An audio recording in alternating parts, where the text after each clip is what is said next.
Great. So again, welcome to everyone. It's great to see you, though I see some of you on my screen. I'm just scrolling through. Great to see you. Let's start. So tonight, you'll have to bear with me. We look at, so you remember that, maybe you remember that the theme of this year's UPM has been our conscience, where we are alone with God. That's a phrase we pinched from a Vatican II document by the name of Gaudium et Spes, Joy and Hope. It's the number 16 of that document, and today we will look at that text and we will survey some documents from the magisterium of the Catholic Church, starting from Vatican II.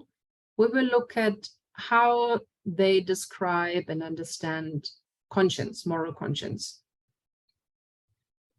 Now, these usually come at the idea of conscience from one of two angles, either from a view of moral theology, so interested in individual behavior, your personal choices, or from an approach of Catholic social doctrine, so the implication of your choices for society. Now I'll start with 3 disclaimers before I share slides. One is that this survey is absolutely not comprehensive, in the interest of time, otherwise we would be here until tomorrow. Second disclaimer, I am no expert on these topics. I'm basing this on a lesson that was prepared by Father Andrew Wardka in Italy. So don't, you might ask me anything, but I might not have answers.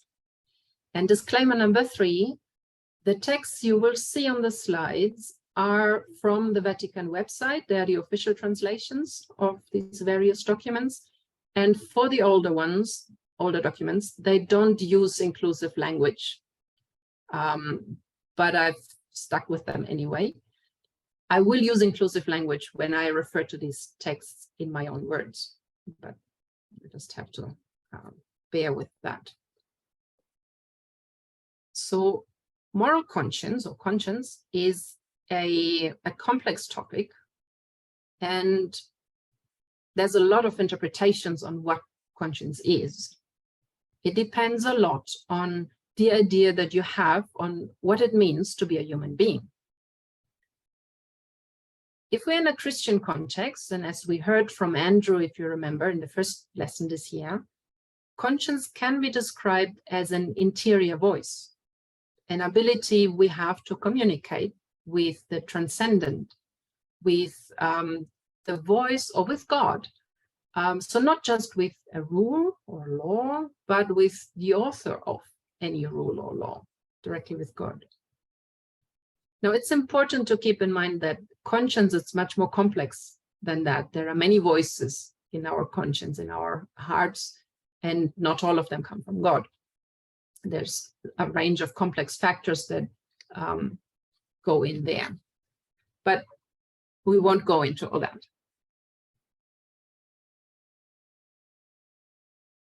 We'll start with the Second Vatican Council, which truly is a turning point, or has been a turning point in many ways in the Catholic Church. It is also a reference point for an accurate understanding of conscience in the Catholic context. Now we'll read an important number of the document Gaudium et Spes, which was towards the end of Second Vatican Council in 1965. You'll see on the slides both English and French. Let me just minimize this here for a second. All right, so Gaudium et Spes, number 16. In the depths of his conscience, man detects a law which he does not impose upon himself, but which holds him to obedience. always summoning him to love and to do good and avoid evil, the voice of conscience, when necessary, speaks to his heart, do this, don't do that. For man has in his heart a law written by God. To obey it is the very dignity of man. According to it, he will be judged. Conscience is the most secret core and sanctuary of a man. There he is alone with God, whose voice echoes in his depth. In a wonderful manner, conscience reveals that law which is fulfilled by love of God and neighbor. In fidelity to conscience, Christians are joined with the rest of men in the search for truth and for genuine solution to the numerous problems which arise in the life of individuals from social relationships. Hence, the more right conscience holds sway, the more persons and groups turn aside from blind choice and strive to be guided by the objective norms of morality. So let's unpack this a little bit. I think I'll stop sharing for that moment. So let's unpack this a bit. Conscience is described here as very closely linked to the very existence of the human person. Having a conscience is an essential aspect of being human.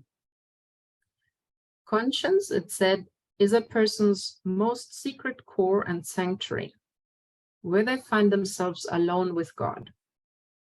So this is where an encounter with God can take place, within our very selves. And this is first and foremost an encounter with a person, with God, not an encounter with a law. In this encounter, we are able, says another number, number 14, we touch the very truth of things. And so therefore we can then transform that truth that we encountered into a decision. And then going back to Gaudium et Spes 16, the interiority of conscience is not an interiority in isolation, me and my conscience, but is a space of communion and dialogue, first of all with God, but being face to face with God, listening to God's voice, but it also means communion and dialogue with others. So in outlining, within that document, in outlining what it means to be human, some numbers before number 16, namely number 12, emphasized precisely that communitarian aspect of humanity, if you want. So it describes what human beings are, and it says, God did not create man, or human beings, as a solitary. For from the beginning, male and female, he created them. Their companionship produces the primary form of interpersonal communion. For, by his innermost nature, man and woman is a social being, and unless they relate themselves to others, they can neither live nor develop their potential. So human beings are dialogical, are made for communion. And then in this dialogical reality of the human person, that's where we then discover moral laws and requirements and arrive at conclusions about what needs to be done here and now. To repeat maybe in a more contemporary language, the beginning of Gaudium et Spes 16, we could read it like this. In the depths of our conscience, we find a law, which we did not give ourselves, but which holds us to obedience, always calling us to love and to do what is good and to avoid what is evil. The voice of conscience speaks to our heart when necessary, saying, do this, don't do that. So this law, it talks about within the person, it does not offend that person's dignity. On the contrary, it says, we have in our heart a law. To obey it is our very dignity. So that's where we find dignity, not the opposite. And when it comes to the content of this law, Gaudium et Spes 16 points first of all to charity. The law written in our heart is fulfilled, it says, by love of God and neighbor. Then moral truth is defined as loyalty to conscience, as something to be searched for, both individually and in communion with others, the rest of men, it said. So infidelity, and I'm quoting here, infidelity to conscience, Christians are united with the rest of humanity in the search for truth and for genuine solutions to the numerous problems which arise in the life of individuals. So the fact that there's a shared loyalty to conscience acts as an antidote to arbitrariness and to relativism. So it's not just what seems good to me, but this is discerned in a dialogue. Objectivity can be reached through this dialogue of consciences with each other in charity, as they face together all the new problems that keep emerging. This is also, it finds confirmation in this number continues with by referring to a concept of moral theology called invincible error. That is, when a person does something that objectively is wrong, but the person did not know that and could not have known that. Gaudium et Spes says a conscience frequently errs from invincible ignorance, but without losing its dignity. The dignity of the conscience is not lost because it does not depend on conformity to a law, but it derives from being loyal, faithful to itself. If it is seen as the voice of God, that seems logical. So it's loyal to itself, to the law, to the voice of God that it has in itself, and to the honest seeking of truth. When that is lacking, the seeking of truth and the loyalty to oneself, to what you know to be right, then conscience does lose dignity. Then people are at fault. So Gaudium et Spes 16, or the section we've looked at, indicates the direction the council is taking. At the center of the discourse here is not anymore an order or a law, but it's something dynamic. We're talking about people in communion with God and with their brothers and sisters. The idea of an objective moral truth is clearly upheld. It exists and is mentioned. But this truth is not so much a matter of applying universal norms to some concrete situation, but it's more the truth of being faithful to oneself, of listening to the voice of God, of doing that together, and of discernment carried out in communion with others. So the communitarian discernment that we've sometimes been talking about in other occasions fits in there very nicely. Gaudium et Spes returns on conscience in other parts of the document, altogether 43 times. And so so I'm quoting now number 43. So the Constitution affirms there that it is indispensable for every true believer to do, quote, their earthly duties conscientiously and in response to the spirit of the gospel.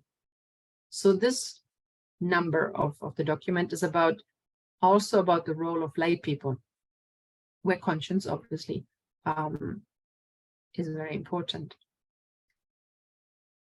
So it says secular duties and activities belong properly, although not exclusively, to lay people. And for this, because of this, they need competence, the ability and the freedom to cooperate with others, and courage. And it is up to their well-formed Christian conscience to see not just that they don't do anything wrong, but to see that the divine law is inscribed in the life of the earthly city. In other words, that God's word, God's laws transform society. So lay people are called to assume their own distinctive role and responsibility, enlightened by Christian wisdom, and of course, giving close attention to the teaching authority of the church. So this is an important step because it says it's the conscience competence to decide in, if you want, earthly matters. And for this reason, formation of the conscience becomes paramount.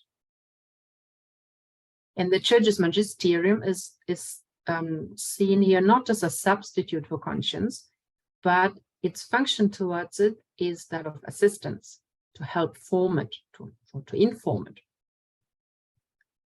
The searching itself, the searching for the right solutions or the right thing to do, cannot be delegated to anyone else, not even to church authorities. So each person needs to search for how to decide in communion with others, but they cannot delegate their own responsibility. Now, at the same time, but this is not in the context of the council, but of an encyclical or several encyclicals by Pope Paul VI. Paul VI emphasizes, or there are two encyclicals we look at, Ecclesiam Suam and Populorum Progressio. They emphasize additional aspects of conscience. So if we look at Ecclesiam Suam, it is about the church in relation to the world.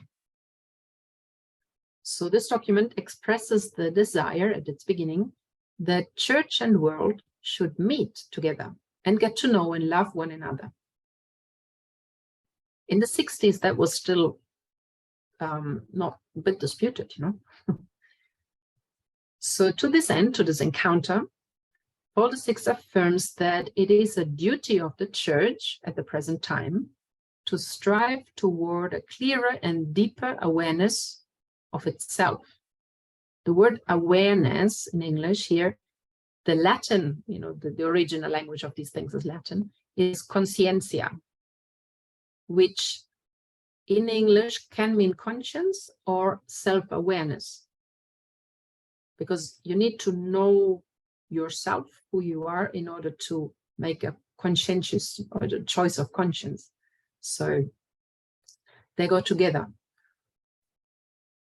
So the clearer and deeper awareness of itself, of the church, and its mission in the world, and of the treasury of truth, of which it, the church, is heir and custodian. So in this document, we see that awareness and conscience, in English they're distinct, but in the Latin, as I said, they're not. So, but they're related, as you'll see in the next quote, in number 21. For some reason, the numbering is different in English and in the French documents. So if you see different numbers on the screen, it's not a mistake, it's how it is on the website. So number 21 says, it is easy to discover in the gospel a continuous appeal to right thought and action, conscience. Christ aimed at developing in men a psychological as well as a moral awareness. This awareness was an awareness of their discipleship. So who are we? We're disciples. Which, this awareness was later to have the effect of recalling to their minds everything that Jesus had taught them. Because we know we're disciples, it helps us to know what we should do. So, and such a collective self-awareness as church is indispensable for offering the world the gospel message. And it also means we don't need to be afraid of the dangers of modern culture. if we as church know who we are. And this is a beautiful quote that from this document towards its end. It says, "All things human are our concern. We share with the whole of the human race a common nature, a common life, with all its gifts and its problems. We, as a church, we are ready to play our part in this primary universal society, to acknowledge the insistent demands of its fundamental needs, and to applaud the new and often sublime expressions of its genius.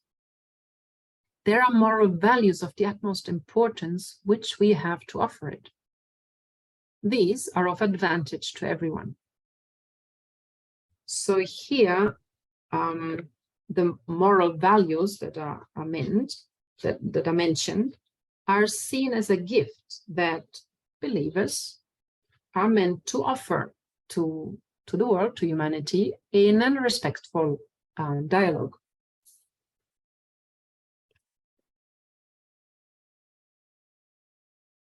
Now, give me a second, I lost the page.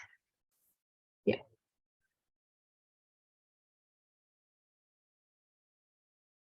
A second encyclical that is important regarding conscience is Populorum Progressium. So that's a few years later, 1967. And there is a text that insists on the social dimension of conscience. So not just my own choices, but in regard to society and to the world. So this encyclical talks about injustice, and it calls for renewal. It says, "It is not just a question of eliminating hunger and reducing poverty. It is not just a question of fighting wretched conditions, though this is an urgent and necessary task. It involves building a human community where people can live truly human lives, free from discrimination on account of race, religion, or nationality, free from servitude to other men or to natural forces which they cannot yet control satisfactorily. It involves building a human community where liberty is not an idle word, where the needy Lazarus can sit down with the rich man at the same banquet table." That refers to a story, a parable in the Gospel of Luke, where there's a rich man who doesn't care about Lazarus, who's a poor man in front of his door. Now, the next bit is the important one. On the part of the rich man in the parable, it calls for great generosity, willing sacrifice, and diligent effort. Each man, each person must examine his conscience, which sounds a new call in our present times. So here, the voice of conscience is calling to a sincere solidarity with the poor. It's not just about what's good for yourself or your family, but it's a call to solidarity with the poor on a global scale.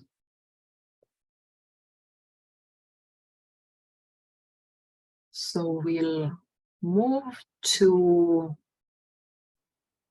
John Paul II. So as I said, this is a rather rapid survey.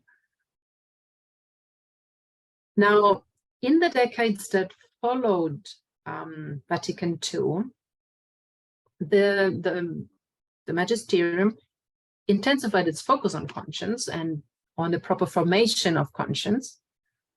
But then, of course, at the same time, lots of very fast processes took place. So we have the sexual revolution of the late 60s. We have rapidly changing society, especially in what we call the Western world. Increasing relativism, where there's no truth anymore at all. And against the backdrop of all of that, church authorities felt the need to offer clear guidelines and to proclaim truth that are universally applying. So conscience is now, again, presented more as in its dependence on universal moral norms, with maybe a little less emphasis on dialogue and being faithful to oneself. It's rather being faithful to what is proclaimed as the truth. So the encyclical Veritatis Splendor, that's the computer corrected me, but there shouldn't be a U. 1993, it dedicates a whole section to conscience and truth. And like Gaudium et Spes, it speaks of conscience as a person's sanctuary and a point of encounter with the voice of God. In fact, it quotes Gaudium et Spes repeatedly. But as I said, this encyclical has a stronger emphasis on truth, and truth in it, it's essentially identified with, quote, the teaching of the Church's tradition and her magisterium.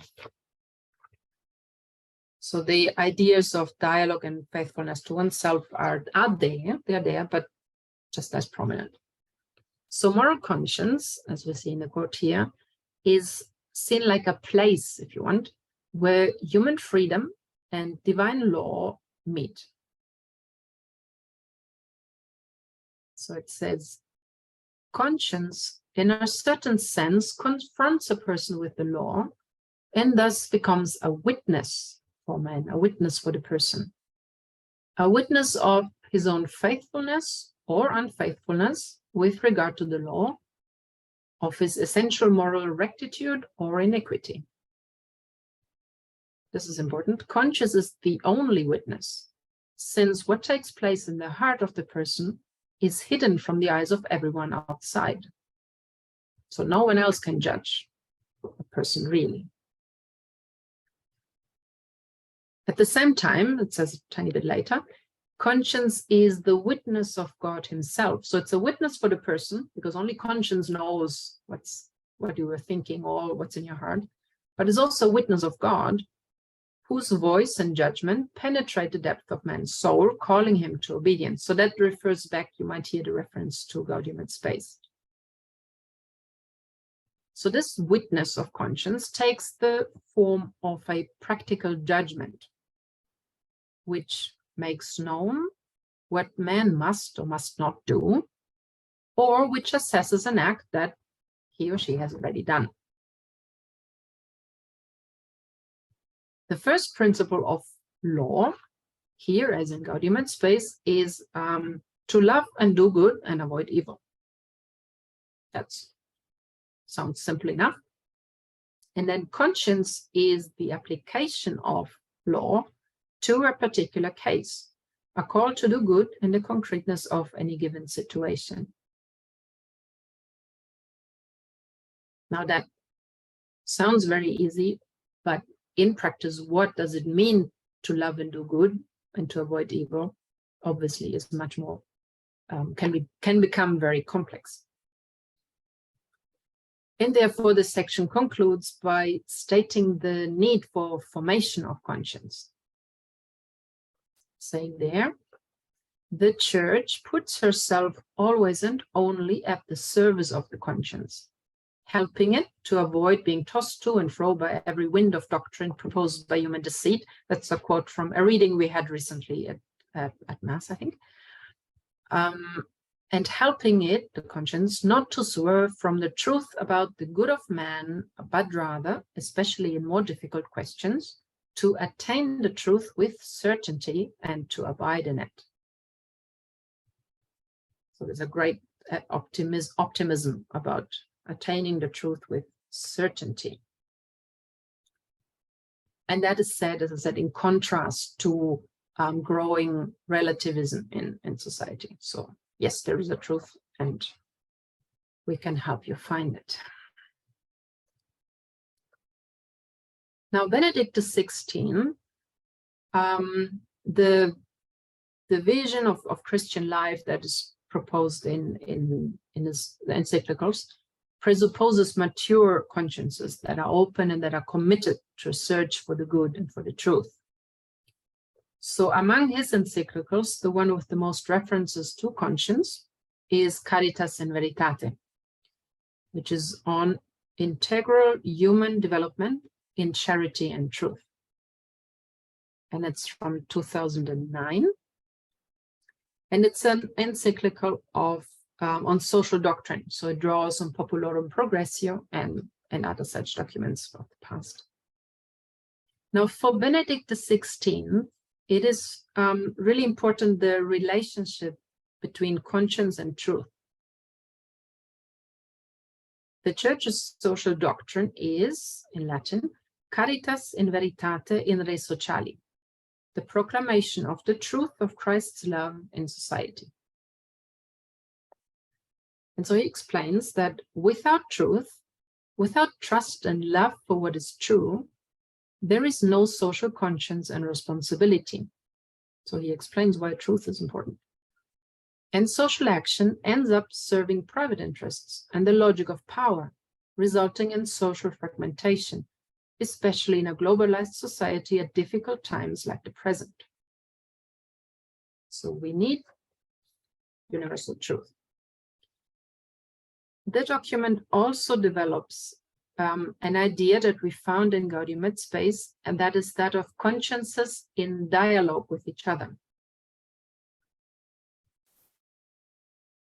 So he explains the risk for our time is that the de facto interdependence of people and nations, so practically we're all depending on each other, but that is not matched by ethical interaction of consciences and minds that would give rise to truly human development. Only in charity, illumined by the light of reason and faith, is it possible to pursue development goals that possess a more humane and humanizing value. So in other words, we are linked or interdependent on a political level, on an economic level, but not on a level of our consciences, not on a level of wanting to find what is good for everyone. Continues, the sharing of goods and resources from which authentic development proceeds is not guaranteed by merely technical progress and relationships of utility, but by the potential of love that overcomes evil with good, opening up the path towards reciprocity of consciences and liberties. So again, the first principle of moral law is love, charity. Without that, even international or economic relationships are not going to really foster progress of everyone.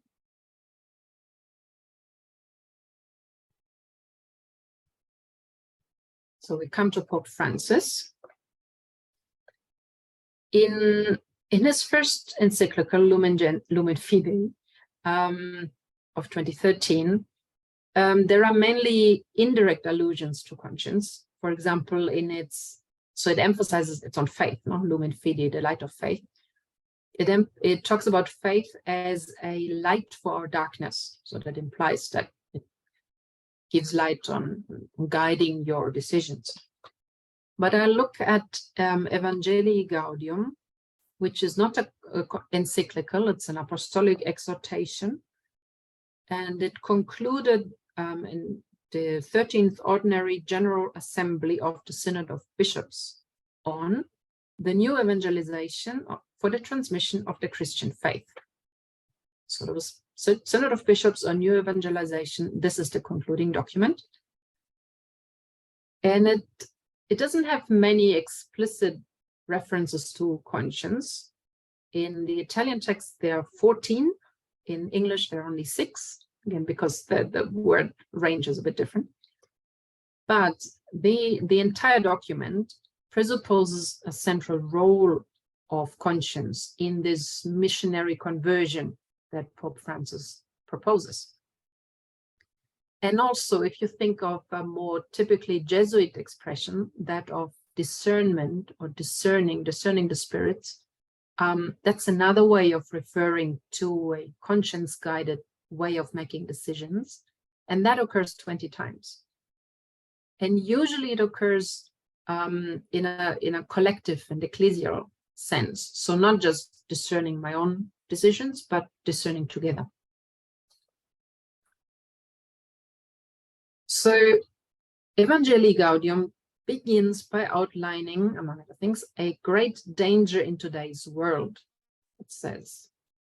So that means pervasive consumerism and highly individualistic worldviews can lead to such a degree of self-absorption or self-centeredness that consciences effectively become isolated, don't look at anyone else, and thereby loses their value. So conscience doesn't work anymore, if you want. And then there is no longer room for others, no place for the poor. God's voice is no longer heard. So remember, God's voice is what you hear in your conscience. God's voice is no longer heard. The quiet joy of his love is no longer felt, and the desire to do good fades. This is a very real danger for believers too. Many fall prey to it and end up resentful, angry, and listless. That is no way to live a dignified and fulfilled life, and it is not God's will for us. So he uses pretty strong language on this. The only thing that can sort of save us from this state is the encounter or re-encounter with God's love in Christ. Only by that can we be, quote, liberated from our narrowness and self-absorption. So if we are not aware that we need to be in touch with other people, we need to live in communion in one shape or another. Without that awareness, we so closed in ourselves that conscience ceases to function.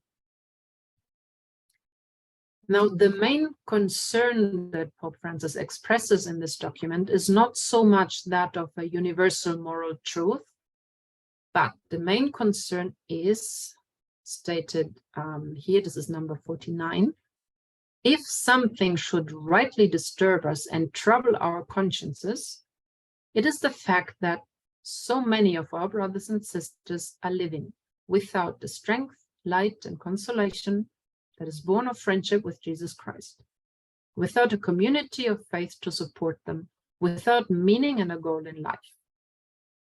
So it's a change of tone, a change of things that's central.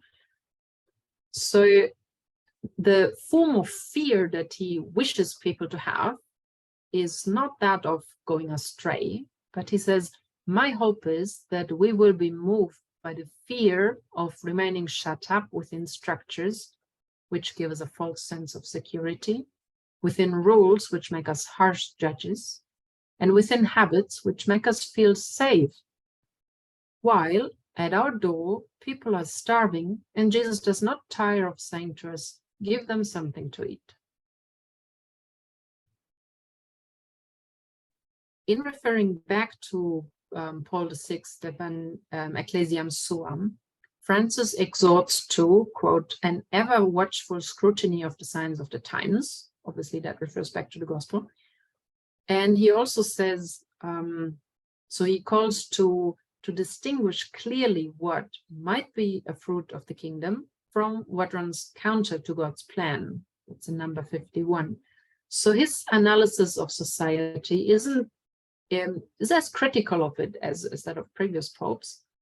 His, central concerns are slightly different.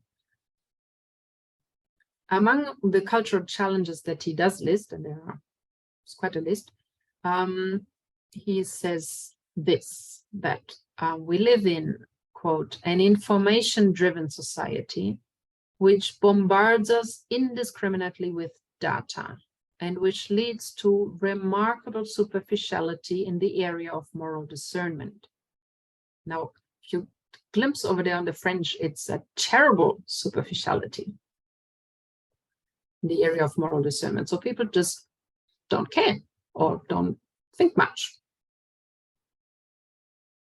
In response, we need to provide an education which teaches critical thinking and encourages the development of mature moral values.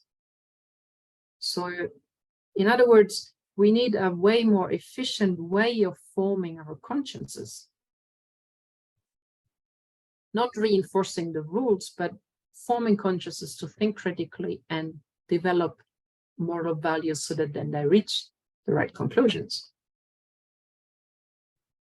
Like previous documents, also Evangelii Gaudium sees charity as the primary content of moral law. So it says in number 179 that going forth from ourselves towards our brothers and sisters is one of the two great commandments which ground every moral norm. But love of God and neighbor is not limited to just a personal realm or personal life, but it has a vaster horizon. He says, reading the scriptures also makes it clear that the gospel is not merely about our personal relationship with God, nor should our loving response to God be seen simply as an accumulation of small personal gestures to individuals in need that are aimed solely at easing our conscience. The gospel is about the kingdom of God. It is about loving God who reigns in our world. So therefore, both Christian preaching and life then are meant to have an impact on society.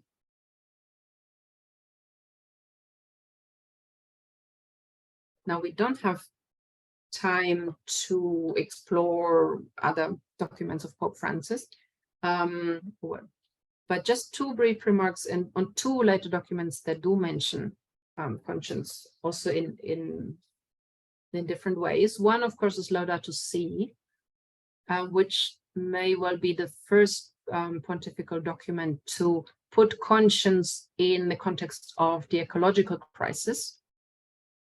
So it calls for widespread ecological conversion and speaks about ecological responsibility. So not just a solidarity with the poor like we had in Populorum Progressio, but with the planet. And the second document is Amoris Laetitia, which is also an apostolic exhortation that goes back, and it is about family lives. So it goes back to the need of an adequate formation of conscience. And it says something, sounds almost, it says this.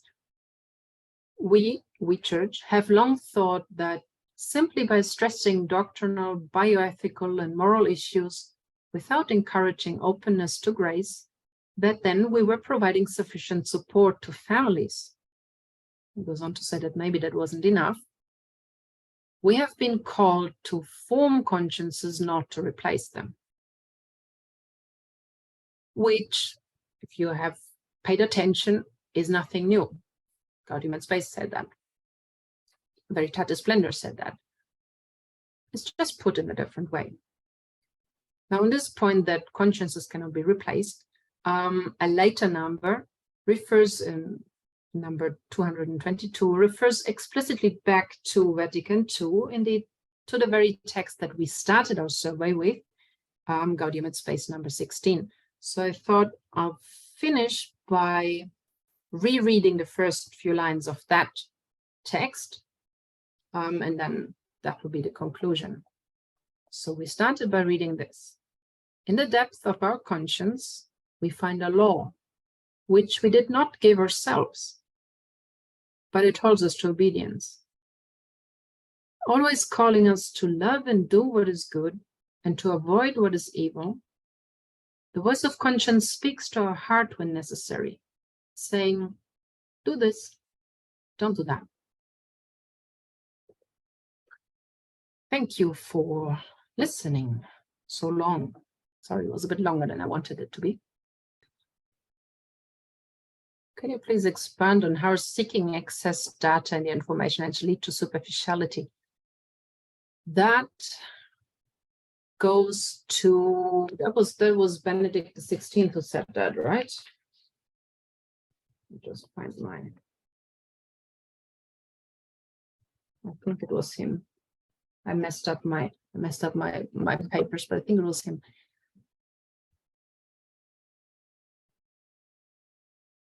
I'm not quite sure how it is meant in the document. What I would think is maybe the idea that being bombarded by so many pieces of information, but also by so many views, might make it hard to, or maybe actually the information, it might make it hard to be quiet and actually listen to the voice inside you, if there's just so much noise around.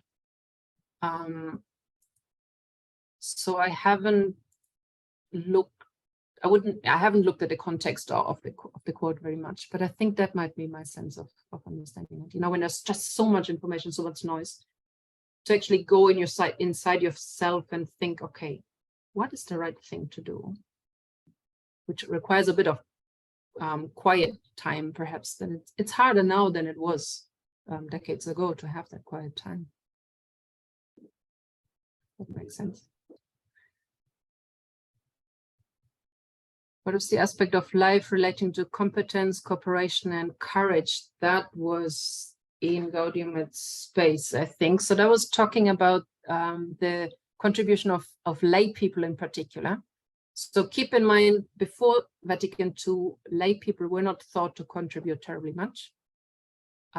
So it's saying, well, matters of, you know, in society, that's not exclusively lay people, but that's really where they can really do a lot, and where they can contribute more than clerics, because that's where they are. So therefore, to do that, they need to be competent in their jobs. They need to know what they're doing. They need to cooperate with others, including others that aren't Catholic. And they need innovative courage, it said, to, I think it means having new ideas, having that freedom of trying new things,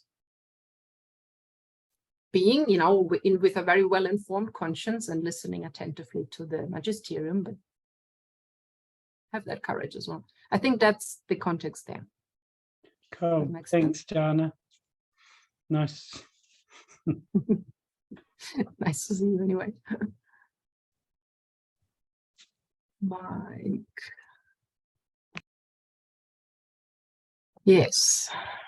So Mike says, thanks for the information on conscience. It's getting harder and harder to live the church teaching, especially where we are living in a society without God and teaching of the church, without teaching of the church. We're so drowned by misinformation who present to us the truth rather than church teaching. Any suggestions or advice?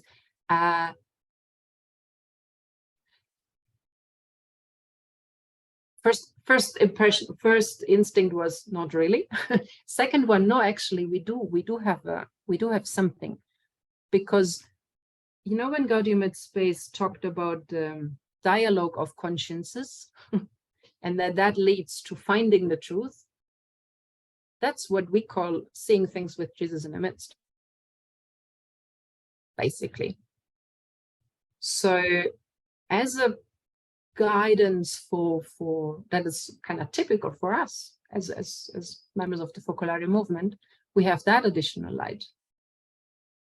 We form our conscience also by knowing church teaching, and also by doing UPM and by doing many other things. But if in doubt, we always have the opportunity to have that dialogue with another person's conscience, with someone else, with Jesus in the midst. I think that's the only thing that comes to my mind. And as I said, I'm not a moral theologian. It's an area I usually steer quite away from. So, thank you, John. I think that's definitely true. We have to validate with the Focolare where we are, but most of the time we're surrounded by a society which they live, you know, without God, without value of Christians, and so and therefore things are taken for granted that certain way doing business or living is just the norm. So rather than what is the right thing to do, like Pope Francis teaches. So that's where the probably the prayer is a good thing. When in doubt, we'll check with him, But many circumstances I come across, sometimes I'm just wondering whether it's just a very subtle way to win a business with a different non-ethical method to deal with business, which is we normally don't come across with, and they're very subtle way, and you only realize the trap after you've been, Yes, agreeing with sometimes you'd encounter situations where this is wrong, and then that's just a matter of how to react. But sometimes, as you say, you don't it seems all right, and then you find out later it wasn't. Yeah. And also nowadays, with the information from bombarded by the website, and when you deal with people, they take that as the gospel truth, while we know deep down they're not. So therefore, we always have to struggle all the time, with conscience, whether to accept or not to accept their position or their opinion, and this is the struggle that we have more and more these days. So I think this is a very good lesson to learn from. Thank you. Yes, thank you, Mike. Yes, Mark. I guess mine was more a comment than a question. It's just that for a long time, the church was the preeminent voice in helping people form their conscience. So if you sort of went against the church, then by definition, you were doing wrong. Whereas I think the church has been very much in the public square, being sidelined, and the secular humanist values have taken over as the foundation on which people are forming their conscience. But I see people of extreme goodwill and dedication, and maybe they feel compelled to work in the area of the environment or human rights or whatever, but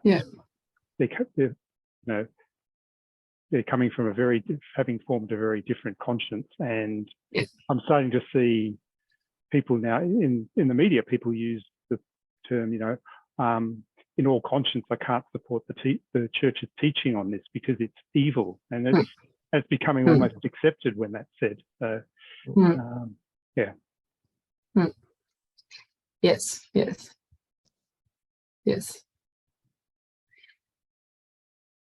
I guess the important, and that's one thing I liked in Gaudium et Spes, this openness. So it's not that if you are not a Catholic, then that means you're like kind of the conscience. Everyone has a conscience. Now, where that comes from, Tinette, that's a very good question that I am not capable to answer or not competent to answer. But there's good values in so many people. Like I know people that don't go to church, that are not, God doesn't play a role in their lives, but they live better according to their conscience than I according to mine, and to value that. But then again, once you have the plurality, then where do you find objective truth? I think that's sort of the gamble, or the not gamble, but the two poles, the tension. And I don't have an answer. I just think it's very interesting. Thank you. Yes. And I like the comment of Francis when he says, don't get ourselves closed in a system where then we become harsh on others. We know what's right and what's wrong. And if someone does something that we think is wrong, then if you have very strong rules, you can become harsh with them. And then that in itself can be against charity. So there are many factors, and life is incredibly complex. And so is the discourse of conscience. So it's,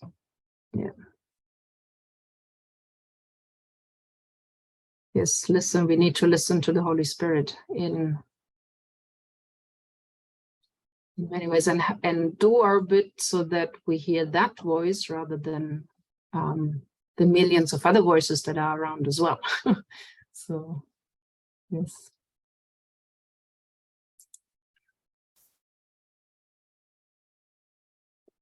Now it's 7:35, which means we have done an hour.